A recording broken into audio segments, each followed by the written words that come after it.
할렐루야. 예. 어제 말씀에 이어서 우리 기본에 대한 이야기를 계속해서 듣습니다. 대충 정리를 해볼까요? 연기를 한 거죠. 사기를 친 겁니다. 목숨 살리기 위해서 그렇게 한 건데, 이스라엘 백성들은 이들에 대해서 화친을 하는 것을 하나님께 물어보지도 않고 똑같은 실수를 다시 저지릅니다. 그들의 가려운 부분을 긁어줬고, 또 그들의 고민이 여러 가지 앞섰기 때문에 저질렀던 이제 실수라고 할 수 있겠습니다. 오늘 이제 그 이후에 이 화친 조약에 대해서 깨닫게 된 거죠. 이게 실수였구나, 우리가 당했구나, 이런 것을 알게 된 후에 이스라엘 백성들이 어떻게 여기에 대해서 반응하느냐, 이 이야기를 담고 있는데, 가장 중요한 얘기는 이것 같습니다. 우리 함께 20절의 말씀을 같이 한번 읽어보도록 하겠습니다. 시작.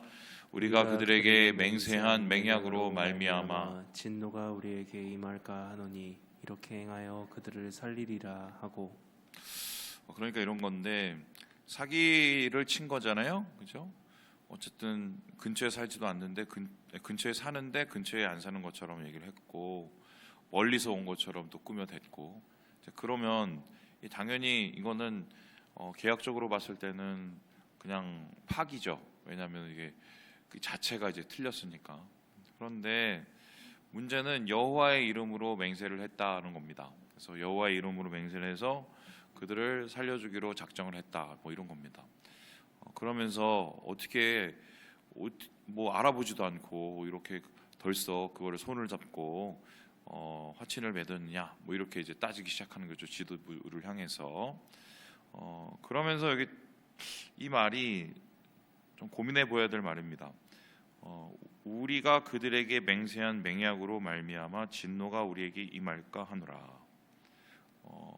그러니까 이런 건데, 맹세를 했으니까, 여호와의 이름으로 맹세를 했으니까, 살려주겠다고 맹세를 했으니까, 이건 여호와의 이름이 망령되이 여김을 당하는 걸 수 있잖아요, 이걸 어기게 되면. 그러니까 얘네를 죽일 수는 없는 상황이죠. 싸울 수는 없는 상황이고. 그렇다고 우리가 이것을 화친을 알아보지도 않고 맺었으니 하나님께서 분명히 이 주민들과 더불어서 아예 교제나 교류를 하지 말라고 했는데, 그것을 이제 어겨버렸으니까 이러지도 못하고 저러지도 못하는 상황이 돼버린 거죠. 이렇게 하면은 하나님에 대해서 문제고, 저렇게 하면은 또 하나님의 또 명예를 또 실추시키고, 뭘 해도 지금 안 되는, 한마디로 이제 외통수에 이제 걸려들게 되는 겁니다. 삶 속에서 지나고 보면 우리의 선택이 참 후회스러울 때가 많죠. 내가 잠시 미쳤었나 보다, 내가 왜 그랬지. 물론 이제 그래야 될 이유를 찾기 시작하면 핑계는 항상 나오기 마련이지만, 그럴 때 우리 마음속에서 참 여러 가지의 번민들과 생각이 듭니다. 근데 보통 사람들은 그런 이제 낭패가 오게 되면은 제일 먼저 취하는 게 뭔지 아십니까? 무슨 행동부터 하죠? 뭐가 안 돼요. 뭐가 잘 안 돼요. 우리나라는 특별히 더 그러는데, 예를 들어서 이건 제가 비난하는 게 아니라, 아파트가 무너졌어요. 누구 탓이죠? 그 아파트를 지은 사람 탓인데 대통령 탓입니다. 네, 그리고 예를 들어서 풍수해가 일어나요. 태풍이 계속 올라와. 누구 탓이죠? 그것도 대통령 탓입니다. 그리고 아파트 값이 갑자기 그 세계적으로 무슨 인플레이션이 너무 심해갖고 확 올라가는데, 그것도 누구 탓이요? 대통령 탓. 그리고 지금 이건 물론 대통령이 잘못했으니까, 그러니까 뭐든지 다 대통령 탓이고, 누구 탓이고, 정 안 되면 이제 집에서 뭐가 안 되면은 남편 탓, 저 아이들은 부모 탓. 이게 기본적으로 인간의 습성이에요. 뭘 보면 아냐면, 인간이 먼저 죄를 딱 지었었을 때 한번 생각을 해봅시다. 최초의 죄는 선악과 따먹은 거죠. 하나님께서 아담한테 물었어요. 너 왜 그랬니? 그랬더니 하나님이 데려다준 저 여자가 저를 유혹을 했어요. 먹으라고 그랬어요. 예. 누구 탓을 한 거죠? 예, 와이프 탓을 한 거죠. 아내 탓. 가서 또 물었습니다. 너는 왜 그랬어? 저 뱀이 하나님이 창조하신 저 뱀이 저를 꼬셨어요. 뱀 탓을 하죠. 그래서 뱀한테 가서 물으면 뱀은 뒤에 보니까 아무도 없어서 탓할 수가 없죠. 그렇죠? 이게 탓이에요. 모든 문제를 우리의 마음속엔 그렇게 하려는 고약한 습성이 있습니다. 네. 물론 그 문제가 이렇게 되기까지는 분명히 다른 사람의 책임과 다른 사람의 실수가 있겠죠. 근데 제가 한번 질문을 해봅니다. 나는 없나요?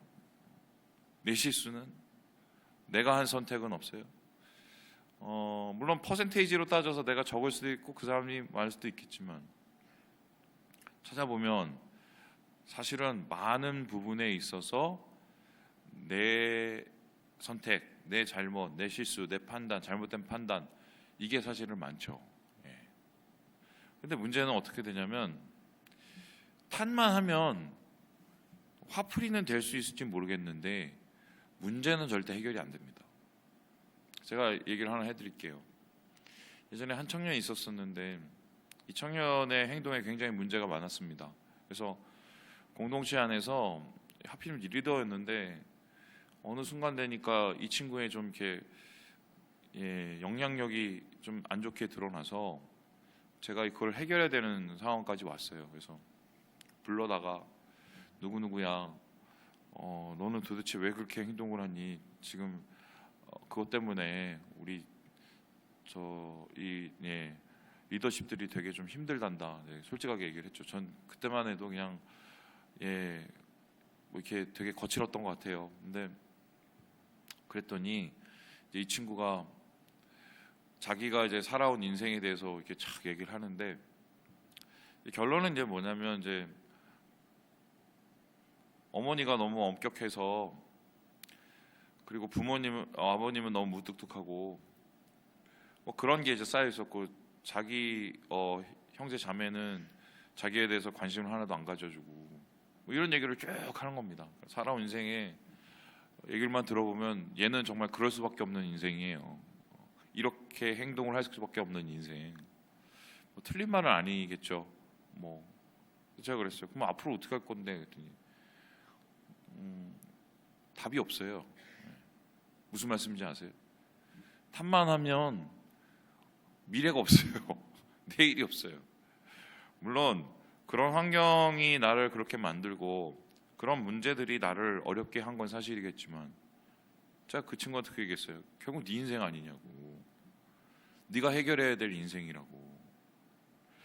과거에 네가 그렇게 힘든 시간을 살아서 지금 여기까지 네가 어렵게 왔는지는 잘 모르겠으나 앞으로는 네 책임이라고. 제가 그렇게 얘기를 했어요. 이게 뭐 제가 MBTI가 T라서 그런지 모르는데 이게 안 그러면 해결이 안 나요. 거기 그 문제에 대해서 자기 자신의 모습을 깨닫고 거기에 대해서 뭔가 새롭게 시작할 수 있는 뭐를 만들어내지 않으면 해결이 안 나요. 지금 오늘 이스라엘 백성 딱 그건데 우리에게 임할까 하노라. 그러니까 이 소리는 뭐냐면 야 기본 주민이 잘못돼서 사기친 거 아니야. 기본 주민 탓. 니네가 앞에서 결정을 잘못해갖고 지금 이 꼴이 된 거 아니야. 그죠? 여호수아와 지도층의 탓. 한마디로 이 문제에 대해서 책임지거나 이 문제에 대해서 뭔가 자기가 함께 풀어나갈 의지가 전혀 저는 보이지가 않더라고요. 이 말씀을 보면서. 그런데 생각을 해보세요. 앞에서 그렇게 결정할 때 포도주도 갖고 오고 빵도 갖고 왔잖아요. 그거 같이 먹었을까요? 아니면은 리더십만 혼자 가서 같이 자기들끼리만 먹었겠어요? 같이 먹죠. 그리고 앞에서의 닥쳐진 여러 가지의 이 싸움의 문제, 그 초조함과 불안함 그런 속에서의 결정들을 보면서 분명히 안도의 한숨을 같이 쉬었을 거라고요. 그런데 어려움이 오면 어떻게 됩니까? 탓부터 먼저 하고 문제의 핵심을 찾지 못하는 요거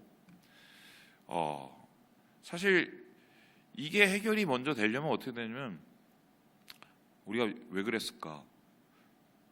우리가 왜 하나님 앞에 먼저 또 묻질 않았지? 왜 또 그런 실수를 했지? 이런 얘기가 나와야 되지 않을까요? 그런데 일도 없습니다. 일도 없고 하나님 이름으로 이거 했는데 쟤네 살릴 거야 말 거야. 그러면은 이거 우리가 하나님하고 언약을 어기는 건데 우리는 어떻게 될 거야 말 거야. 굉장히 표면적으로 오게 되는 거죠. 그런 상황에서 이거를 이제 여호수아는 해결을 해야 돼요. 리더니까. 근데 여호수아는 이를 어떻게 해결을 하느냐? 먼저 이렇게 얘기를 하는데요. 우리 함께 23절의 말씀을 같이 한번 읽어보도록 하겠습니다. 시작. 그러므로 너희가 저주를 받나니 너희가 대를 이어 종이 되어 다 내 하나님의 집을 위하여 나무를 패며 물을 깃는 자가 되리라 하니.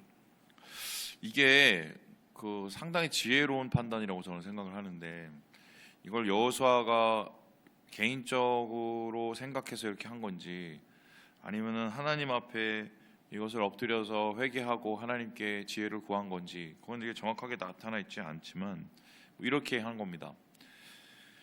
하나님의 이름으로 어쨌든 사기를 쳤지만 어쨌든 맹세를 했기 때문에 최대한 그것을 보장을 해줘야 될 것 같은 상황. 그러나 하나님의 의도, 그러니까 가나안 주민들과 거주민들과 절대로 교류하지 말라는 그것을 깨는 게 되니까 이거는 좀 문제가 생기는 거. 여기서 이제 양당 간에 고민을 하게 된 건데 문제의 핵심을 본 거죠. 1번 왜 이 사람들은 이렇게 거짓말을 했을까? 질문을 했었을 때 24절에 보니까 하나님이 대단한 분이신 거 알고 우리들이 죽게 생겨서 그렇게 됐습니다 라고 얘기를 하고 있죠. 그러니까 이런 두려움, 하나님에 대한 두려움은 나쁜 건 아니잖아요. 어느 정도 이 경외의 시작이라고 볼 수 있기 때문에 이거를 일단 좀 받아들였던 것 같고, 두 번째는 뭐냐면은 하나님은 왜 가나안 거주민들과 거류민들과 왜 교류를 하지 말라고 했었을까? 그 문제를 본 거죠. 그것은 동화될까 봐잖아요. 그들의 문화와 그들의 우상에 동화될까 봐. 그러니까 그 중간쯤에서 지혜로운 방법을 찾아낸 게 이들이 하나님을 경외하는 그 경외의 마음을 조금씩 더 지켜내고 또 이스라엘 백성들이 이들과 교류를 하면서도 덜 영향을 받을 방법을 찾은 겁니다. 그게 뭡니까? 성막에서 소위 말해서 물 깃고 나무 패는 일을 시킨 거예요. 이렇게 되면 어떻게 해야 되냐면 어쨌든 쉽게 설명하면은 예배 장소, 예배당에서 이제 거주하면서 여기에서 예배당을 섬기는 거기 때문에 그렇게 하면 이 사람들도 자연스럽게 하나님을 배워가게 된단 말입니다. 그렇죠? 그리고 그렇게 하나님을 배워가는 과정을 다른 이스라엘 사람들이 지켜보면서 이들의 문화와 이들의 가지고 있는 우상에 동화되는 것이 아무래도 좀 적어지겠죠. 그래서 굉장히 지혜로운 선택을 하고 이 결정을 이제 끝이 나서 이 마지막에 보니까 이렇게 얘기를 하는데 우리 함께 27절의 말씀을 같이 한번 읽어보도록 하겠습니다. 시작. 그날의 여호수아가 그들을 여호와께서 택하신 곳에서 회중을 위하여 여호와의 제단을 위하여 나무를 패며 물을 깃는 자들로 삼았더니 오늘까지 이르니라. 예, 이렇게 해결을 하고 이 이야기가 일단락을 맺는 뒤에 보면은 이 이후에 좀 여러 가지의 문제가 있긴 하나 그래도 이들이 저지른 실수에 비해서는 상당히 좀 이렇게 좋은 선례를 남겼다 이렇게 볼 수가 있습니다. 자, 그렇다면 어쨌든 잘못된 선택과 또 그래도 좀 어느 정도의 봉합 뭐 이렇게 끝나게 된 건데 여기에서 사실은 실제적으로 나타나지 않지만 숨어 계시면서 이 모든 것을 운영하시고 이 주장하시는 분이 한 분이 계시죠? 누구죠? 하나님이시죠. 하나님께서 이들의 선택에 대해서 뭐라고 하시지 않으셨고 또 여호수아의 지혜로운 판단에 대해서도 인정해 주신 것과 마찬가지죠. 그렇다면은 하나님께서는 어떻게 보면 좀 기분이 나쁘실 수 있어요. 아니 교류를 하지 말라고 하는데 교류를 하고 말이야. 그리고 어떻게 그 알아보지도 않고 그 사기를 당하고 말이야. 좀 기분이 나쁘시고 아니 그러면은 봉합을 하려면 쫓아내든지 뭐 이래야지. 야 어떻게 내 예배당 앞에다 코앞에다 세워놓니? 기분이 나쁘실 수 있는 상황인데 이거에 대해서 암묵적인 동의를 하시거든요. 그러면은 이렇게 볼 수 있는데 뭔가는 마음에 드신 거예요. 이런 잘못된 선택, 또 실수, 또 뭐 니 탓 내 탓, 그리고 그 후에 지혜로운 판단, 뭐 이런 과정 속에서 그래도 하나님께서 뭔가 기분 좋은 한 가지는 있으니까 이렇게 넘어가신 거로 좀 보는데 이것을 저는 무엇이라고 보였냐면 이렇게 생각이 됐습니다. 우리 함께 19절을 같이 한번 읽어보죠. 19절입니다. 같이 한번 읽어보겠습니다. 19절 시작. 모든 족장이 온 회중에게 이르되 우리가 이스라엘의 하나님 여호와로 그들에게 맹세하였은즉 이제 그들을 건드리지 못하리라. 이게 보이십니까? 저는 이게 보이는데 그래도 하나님을 좀 인정해 드리려고 하는 그런 거, 그죠? 물론 좀 어리석은 판단이고 표면적이긴 하지만 아이고 여호와의 이름으로 우리가 맹세를 했는데 이거 어떡하지? 물론 좀 이미 실수를 저지르고 외양간을 고치고는 있지만 그래도 하나님에 대한 존중 그리고 하나님의 이름에 대한 또 경외 뭐 이런 것들이 좀 거칠지만 남아있는 모습을 이제 보게 됩니다. 그래서 제가 볼 때는 하나님께서 이 모습이 마음에 드셨던 게 아닌가. 물론 좀 어설프고 어리석은 행동들을 해야 되지만 그럼에도 불구하고 그 속에서도 조금이라도 하나님을 인정하려는 그 모습들을 아마 기쁘게 받으셨다고 저는 이 말씀을 보면서 떠올랐어요. 그러면 이 말씀을 아마 우리에게 적용을 해본다면 그런 것 같습니다. 저도 그렇지만 지난 삶을 이렇게 돌아보지 않습니까? 그러면 항상 올바른 선택을 한 건 아니에요. 교회에서 지난 10년 동안 하면서 실수 정말 많이 했습니다. 더 흥미로운 건 똑같은 실수도 여러 번 했습니다. 제가 만일에 하나님이면 저를 안 쓸 것 같아요. 저를 안 쓸 것 같아요. 그럼에도 불구하고 참 여지껏 이렇게 남아 있는 걸 보면 그거 같아요. 좀 실수도 하고 실패도 하고 죄도 짓고 모자라고 그러는데 그래도 그런 하나님 앞에서 좀 존중하려는 그런 태도들을 주님께서 우리를 바라보시면서 좀 어여삐 여기시는 게 아닌가 뭐 그런 생각이 전 개인적으로 들고요. 그게 어떻게 보면은 우리가 살아가야 될 그 방식이고 또 하나님께서 우리에게 축복해 주실 통로라고 저는 생각합니다. 부족하고 연약하지만 말씀을 마칩니다. 우리 사랑하는 여러분, 실수는 할 수 있으나 실수를 덮는 다른 실수는 좋지 않습니다. 실수 속에서 그래도 주님을 인정하려는 그런 마음들 그리고 나를 인정하려는 그 마음들을 보여주는 것이 더 중요하다고 생각하고요. 오늘 하루 이런 마음으로 주님 존중하시고 또 주님 바라보시고 은혜 가운데 살아가시는 우리 모두가 됐으면 좋겠습니다.